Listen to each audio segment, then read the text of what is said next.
Right ఇక వివరాలు చూద్దాం. ఏపీ ముఖ్యమంత్రి చంద్రబాబు ఇవాళ ఢిల్లీ వెళ్లనున్నారు. ప్రధాని మోదీతో పాటు పలువురు కేంద్ర మంత్రులను సీఎం ఆహ్వానించనున్నారు. విజయనగరం జిల్లా భోగాపురంలో నిర్మితమైన అల్లూరి సీతారామరాజు విమానాశ్రయం ఆగస్టు 1వ తేదీన అట్టహాసంగా ప్రారంభం కాబోతోంది.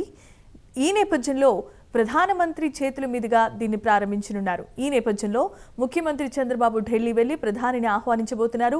అనంతరం కేంద్ర హోంమంత్రి అమిత్ షాను కూడా సీఎం ఆహ్వానిస్తారు.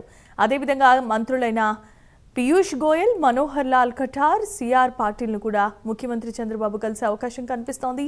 సీఎం చంద్రబాబు ఉదయం 7:30 గంటలకు అమరావతి నుంచి బయలుదేరి 10 గంటలకు ఢిల్లీ విమానాశ్రయానికి చేరుకున్న అనంతరం ప్రధానిని, కేంద్ర మంత్రులను కలిసి ఇవాళ ఢిల్లీలో ఆయన బస చేస్తారు. ఢిల్లీ కార్యక్రమాలను ముగించుకొని రేపు ఉదయం అమరావతికి తిరిగి చేరుకుంటారు.